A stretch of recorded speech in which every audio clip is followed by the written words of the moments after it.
Jadi pas kelas 2 mulailah belajar dengan menyiapkan yang berbeda dari orang lain itu. Berarti kalau notebook itu saya buat 2. 2. Satu untuk mufradat yang dikasih sama bahasa. Satu lagi saya cari sendiri supaya ketika saya ngomong sama orang lain terlihat keren bahasa saya. Ya betul. Itu dulu waktu santri. Ya.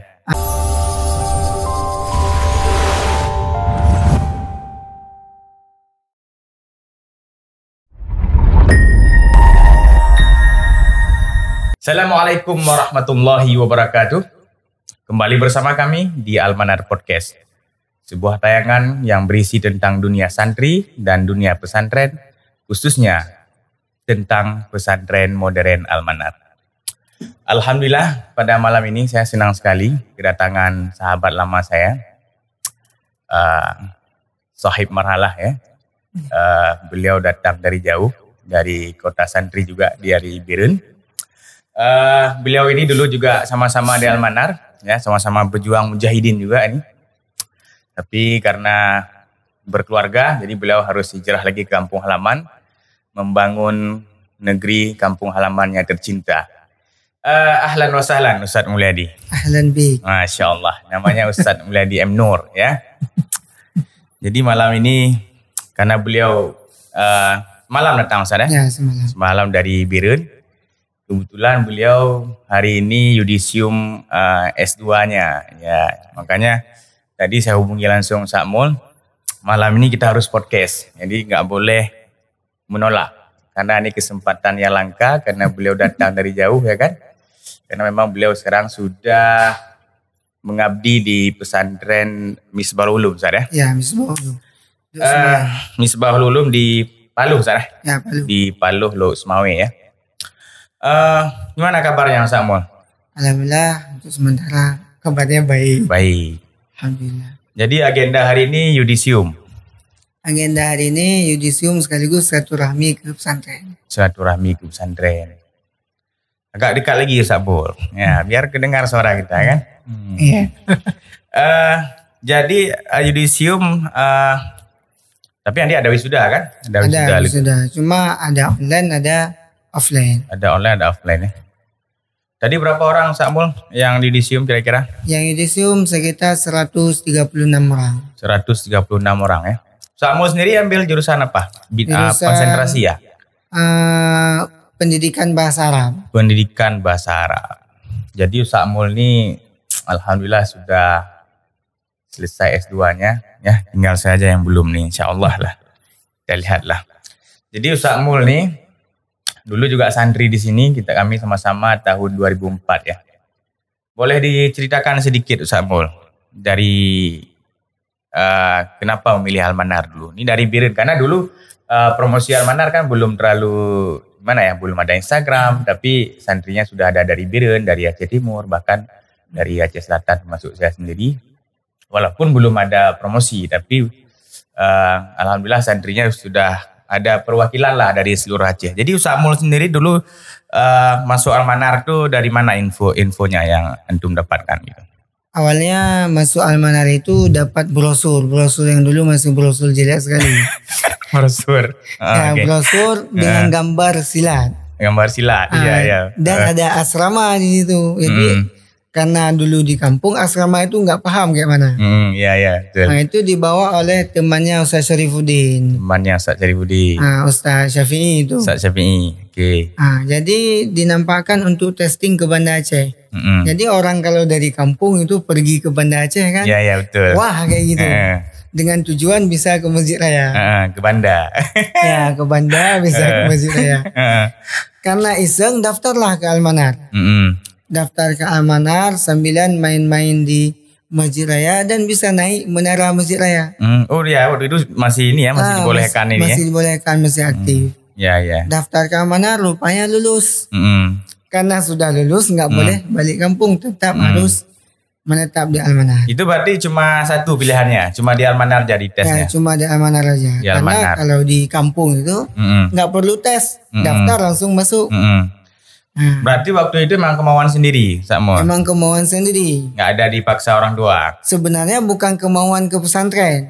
Jadi kemauannya pergi ke Banda Aceh. Oh, ya Banda. Ya. Karena udah daftar, udah lulus jadi nekat. Itu. Tapi ini ya, misalnya tujuannya ke Banda Aceh ya. Maksudnya kita kan dulu namanya juga masa konflik ya, Sakmul. Saya teringat juga dulu. Saya juga 2004 lah pertama saya ke Banda Aceh juga. Dulu hanya mendengar saudara kawan-kawan di kampung abang-abang yang merantau ke Banda istilahnya kan. Iya. Jadi kalau dulu kan susah, kalau sekarang kan udah gampang orang mau lihat. Kadang-kadang udah malas ke Banda Aceh, maksudnya udah mau lihat keadaannya, sudah ada video, udah ada YouTube, udah ada Instagram kan. Jadi memang keinginannya untuk ke Banda Aceh, sampingannya menuntut ilmu ke pesantren. Ya, tidak ada pilihan lain waktu itu ya. Jadi saya dulu teringat juga ini para pendengar wali santri yang dirahmati Allah, dulu waktu tes itu saya pertama juga jumpa sama Ustadz Mul ini ya. Saya dulu, jadi ceritanya ini saya flashback sedikit nih. Ustadz Mul masih ingat, saya nggak tahu juga nih. Jadi dulu saya waktu ikut ujian ini Ustadz Mul, ujian lisan ya. Jadi nomor urut saya itu kalau nggak salah nomor 1 entah 2. Cuman namanya kita dari kampung kan. Saya nggak pernah lihat bola basket dulu sama punya ada bola kasti ya, sama bola kaki, bola atom dua. Main ban kata orang ini kan. Jadi asik main basket dulu sama si Dargifar itu. Main basket sama Dargifar dari Matang dia. Jadi saya nggak tahu ada ujian lisan, bukan nggak tahu ada, tapi saya tahu tapi nggak fokus asik main ya kan, main basket mau lempar gimana cara lempar kan. Akhirnya saya ke masjid, entah kok orang kok udah pada ke ujian ya, kan agak was-was ya, maksudnya kok udah mulai ada terasa khawatir, kenapa nih orang-orang udah pada ini kan. Saya pergilah ke masjid itu kan, sama Ustaz Firdaus tuh, sekarang di Bambi, beliau Al-Furqan Bambi ya. Cuman Ustaz tuh gak panggil lagi nama saya waktu itu, ya kan, gak panggil lagi nama saya karena sudah dipanggil, tapi gak ada orangnya kan. Akhirnya disitulah saya jumpa sama antum itu, kalau antum masih ingat. Saya tanya waktu itu, hai, drone, bukan drone. Kalau saya mungkin agak kasar dikit ya bahasa Aceh ya, karena dari Aceh Selatan ya. Pokoknya waktu itu Sakmul menjawab, lung, gitulah bahasa Biren. Saya agak terkejut kan, mana nih kan, kita masih kecil-kecil kan. Jadi Sakmul jawabnya, lung kali ikut ujian kan. Dan pada akhirnya saya nggak ikut ujian, langsung pulang ke rumah kan. Dan akhirnya ya dulu memang beda sistem ya, maksudnya karena jumlah yang daftarnya masih sedikit. Dan disitulah pertama saya pandangan pertama, jumpa pertama dengan Sakmul. Kita masih kecil sekali itu ya. Jadi memang di 2004 itu kita masih, fasilitas pun nggak ini Sakmul ya. Belum ada pun. Belum ada pun, jalannya masih kerikil lah. Yang paling banyak itu pohon pisang. Pohon pisang ya. Ini malam ini kita flashback aja kegiatan kehidupan kita dulu ya. Biar santri tahu nih gambarannya kan. Kayak mana dulu? Ya, jadi kalau Sakmul sendiri dulu gimana waktu pertama lihat Al-Manar itu kan misalnya apa istilahnya first impression ya dalam bahasa Inggris kalau nggak salah ya. Apa itu dari first impression itu? Rame-rame? Istilahnya kesan pertamanya. Gimana kesan pertama kan tuh yang Sakmul rasakan dulu nih? Mungkin kalau bagi saya kesan pertama itu nggak jauh berbeda dengan kampung. Karena kan hidup di kampung lampaya. Nah, habis itu cari burung kan. Jadi pas nengok Al-Manar jemurannya di situ pohon pisang. Kemudian di samping sungai. Dengan berharap kita bisa mandi sungai. Itu dia. Jadi nggak ada rasa nggak betah ketika mau daftar pertama. Cuma pas santrinya itu kan nggak tahu kita nanti ke depan. Karena kalau kesan pertama nggak jauh berbeda dengan kampung. Ya betul. Saya juga waktu jalan masuk aja kan terasa jauh ya, masih jalan kerikil tuh kan. Batu. Saya lihat banyak pohon pisang, Mbak Fihmi juga ada, Putri Malu itu ya, masih banyak sekali. Tapi nggak tahu ya, karena kita dulu mungkin nggak terpengaruh dengan ini ya, belum ada medsos dan segala macam. Udah kita terkurung di situ ya, kita nikmati aja padanya kan dengan segala kekurangan pesantren ya. Kemudian kita tsunami ya, Sakmul ya? Ya kita tsunami. Sakmul dulu kelas berapa dulu? Dulu kelas 1A. Oh, satu kelas kita ya. Oh ya. Dulu kita lagi menghafal ya, Nama Ustaz Awal apa Ustaz Seroko? Saya lupa. Wali kelas kita Ustaz Seroko. Ustaz Seroko ya, ingat ya. Ya hafal hadis ya, hafal Ustaz. Kita pagi itu tsunami itu pas pelajaran hadis. Ya, pelajaran hadis ya. Ustaz Awal ya. Ya, Ustaz Awal. Ustaz Awal. Habis itu coba ceritakan sedikit sama yang Tum ingat ya. Yang saya ingat itu waktu pagi itu kita udah masuk kelas. Iya, iya. Karena nunggu Ustaz Awal masuk, kita sambil menghafal itu kayaknya baru hadis pertama itu man kharaja fi sabilillah. Man kharaja fi talabil ilmi fa huwa fi sabilillah hatta yarji'a. Itu baru pertama pas masuk Ustaz Awal. Itu langsung gempa gitu. Entah Ustaz Awal entah apa gitu. Karena pas gempa meja semua terdorong ke depan. Kita keluar ke lapangan basket. Mungkin karena pengaruh aura Ustaz Awal juga itu. Hadis ya. Hadis mengerikan juga dulu ya. Kalau nggak hafal habis kita. Ya habis kita. Jadi karena bilang nama Ustaz Awal tadi, kita iklan dulu nih Ustaz Mul. Jadi alhamdulillah para pendengar wali santri juga Al-Manar di tahun 2021 ini, tepatnya di tanggal 8 ya kalau nggak salah ya. Kita sudah ada ini Ustaz Mul. Laziswaf namanya. Nah ini dia peresmian pelantikannya. Nah ini dia Ustaz Mul. Jadi para wali santri ya, alhamdulillah Al-Manar sudah terbentuk Laziswaf, yaitu lembaga amil zakat, sedekah, infak dan wakaf Ustaz Mul. Jadi ini terbentuk sudah ada dulu, memang kita banyak menerima ini juga kan, misalnya menyantuni santri yatim itu sudah pasti karena memang dari yayasan kan juga santri fakir, tapi belum ada bagian yang khusus hanya di bendahara. Jadi tahun ini kita Ustaz Mul sudah kita bentuk lembaga khusus. Jadi Laziswaf itu sudah berdiri sendiri dia. Jadi fokus utamanya 8 asnaf ya dalam zakat itu. Habis itu peruntukannya juga kepada santri-santri fakir. Ya. Kalau dulu masa kita masih banyak donatur karena baru-baru tsunami ya. Tapi kalau sekarang kan sudah berkurang lah. Tapi dengan adanya Laziswaf ini alhamdulillah para wali santri dan para donatur sangat antusias untuk membantu para santri yatim. Sekarang ini kalau nggak salah saya sudah ada, yang sebelumnya tuh sudah tersalurkan sekitar 5 juta rupiah lah. Kalau nggak salah saya kurang lebih lah seperti itu. Jadi para pengurus Laziswaf ini Ustaz Mul.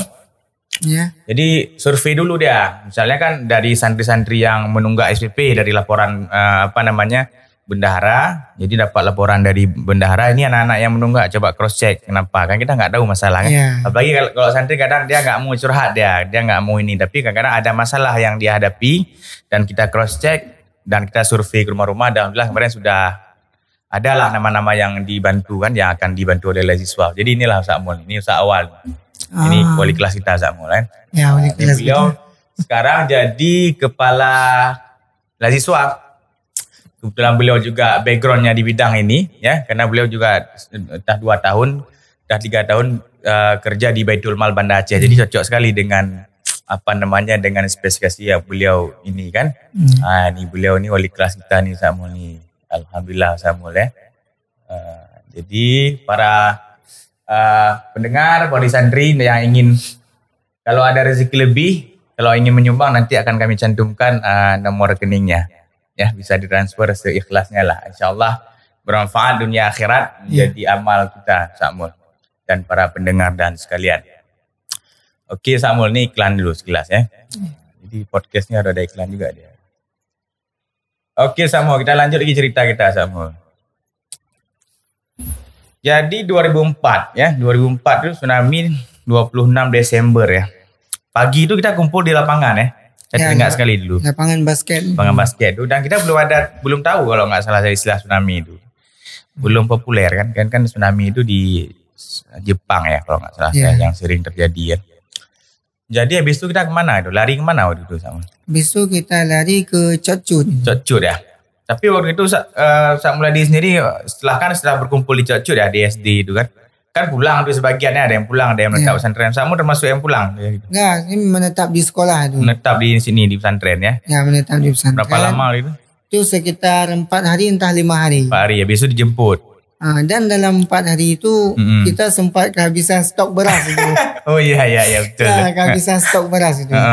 Sampai kita makan Indomie dengan ayam lauknya. Ya betul. Kebetulan kita Al-Manar dulu ada kandang ayam ya depan SPU itu ya betul. Ya.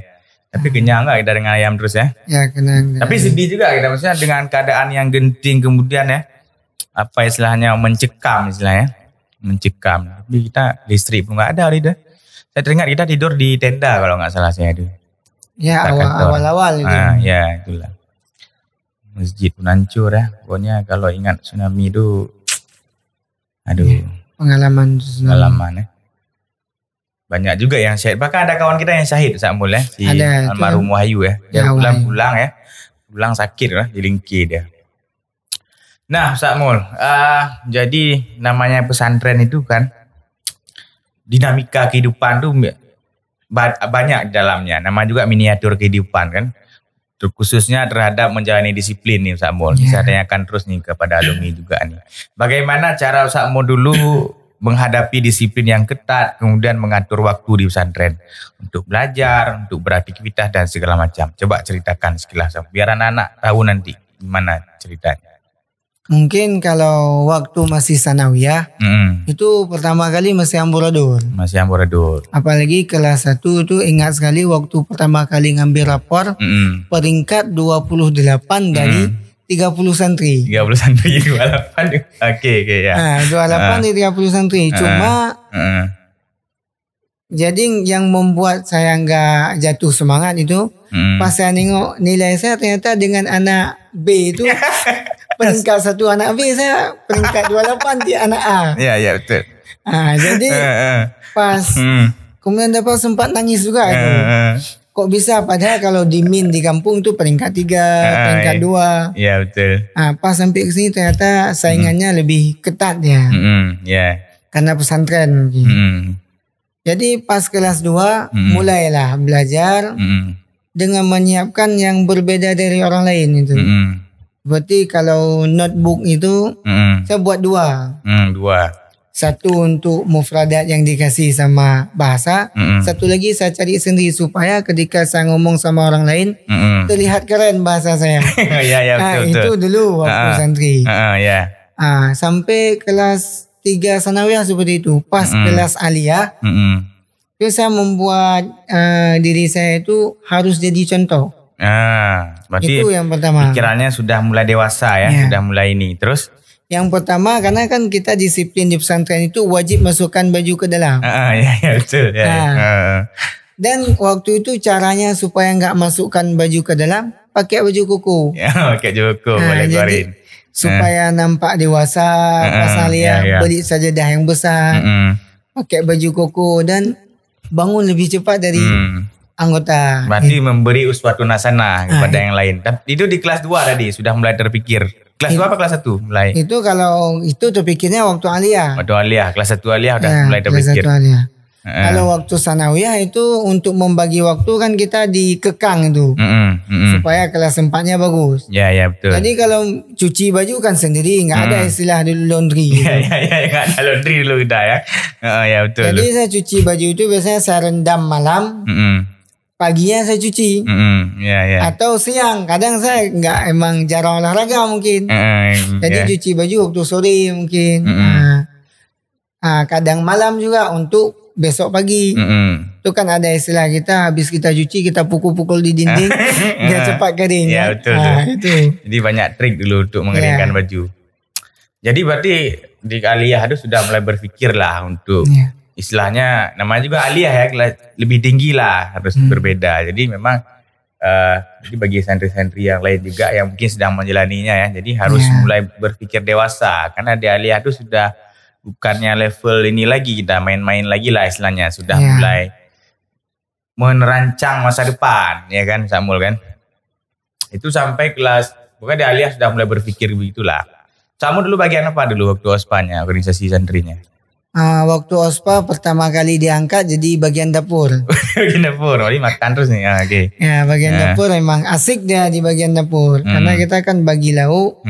Kemudian serasa hebat kita itu mengatur orang, bagi nasi. Itu enak. Kemudian jadi bagian pustaka. Jadi pustaka, baca buku. Jadi habis banyak makan, banyak baca buku lagi. Jadi cocok kali ini. Jadi bagian pustaka sekaligus membantu di bagian bahasa. Jadi pembantu dulu. Pembantu bagian bahasa Musaid. Jadi enaknya di pustaka itu apa? Kita setiap buku baru yang masuk, kita ini bisa baca. Kita yang baca dulu. Ya, karena dulu waktu saya bagian pustaka itu kami ada buat program memasukkan buku baru dari pustaka keliling. Oh iya dari pustaka wilayah kalau nggak salah saya. Itu bersama Ustaz Murafiki gitu. Ya, Ustaz Murafiki ya betul. Sampai kami buat kelompok pustaka gitu ya, Gema Insani Pusaka. Gema Insani Pusaka. Saya masuk di situ ya. Setiap malam kalau nggak salah diskusi kita buat makalah ya kan. Iya, itu. Terus bagian perpus itu dia dah kelas 5. Nah, itu kelas 5. Habis itu bahasa baru jadi bagian bahasa intinya. Jadi bagian bahasa wakilnya. Nah, di bagian bahasa yang fokus ya kita istilah bahasa seperti itu. Kalau Ustazmu sendiri, namanya kita di pesantren kan bilingual ya, bahasa Arab dan bahasa Inggris. Kalau Ustazmu sendiri lebih mengarah kemana? Ya pasti ada salah satu yang kita lebih expert lah istilahnya kan. Mungkin kalau saya itu lebih mengarah ke bahasa Arab. Bahasa Arab. Nah, karena mungkin bahasa Arab sebenarnya bukan mudah dia. Dia susah, tapi karena kita anak pesantren kan mudah dalam baca Quran, jadi lebih mudah kita mengucapkannya. Padahal susah belajarnya. Bahasa Arab itu. Ya betul. Kalau bahasa Inggris susah baca. Susah di pronunciation-nya. Melafazkannya kan. Makhrajnya enggak susah. Bahasa Inggris lain baca, lain tulis ya. Jadi tertarik dengan bahasa Arab. Kemudian kelas 6. Kemudian melanjut kuliah. Sakmu dulu ke Al-Azhar. Jadi ke Al-Azhar itu sejak kapan sudah dirancang? Misalnya niatnya mau masuk ke Al-Azhar Kairo itu dari kelas 5 atau dari sejak kapan persiapannya? Itu flashback lagi ketika saya masuk pertama ke pesantren. Oh, ketika masuk pertama? Dari awal kelas 1 sanawiyah itu? Dari awal kelas 1 sanawiyah, waktu saya masuk diantar ke pesantren, dikasih Quran kecil itu sama Ustaz yang mengantar saya itu. Ustaz Syafi'i? Ya, Ustaz Syafi'i. Kata Ustaz itu, ini mulai di Quran, kamu hafal Quran nanti, jadi pas tamat di pesantren kamu ke Al-Azhar. Jadi Quran itu saya simpan dan saya hafal terus itu. Alhamdulillah waktu kelas 3 itu ada guru tahfiz, Ustaz Zamuri. Ustaz Zamuri ya, Imam Masjid Raya. Ya, Imam Masjid Raya. Jadi pas ada Ustaz Zamuri, itu kami semangat itu mulai membentuk kelompok tahfiz. Ya. Di situ mulai memperbanyak hafalan. Itu di kelas berapa? Di kelas 2 aliyah. Nah, itu baru ada Ustaz Zamuri itu kelas 3 SMP kami. Kelas 3 SMP. Kelas 3 SMP kita. Oh, dulu anak baleting ya. Ya, dulu anak baleting. Terus? Karena itulah pertama syarat untuk ke Mesir kan bahasa kita harus bagus. Jadi dari situ saya mulai dari kelas 1 hafal Quran, kelas 2 mulai bahasa sikit-sikit. Target supaya jadi bagian bahasa. Karena dulu bagian bahasa kita itu kuliah. Ini apa namanya? Akhonagus itu. Kata dia yang penting jalan the show must go on. The show must go on ya. Ngomong aja orang paham gak terserah itu. Ya betul. Saya ingat betul tuh. Jadi pagi retorika beliau itu. Semangat beliau itu tiap malam bahkan atau pagi Jumat itu pasti beliau ngomong itu. Walaupun kadang terserah keluar bahasa dia itu kan. Ya betul. Itu.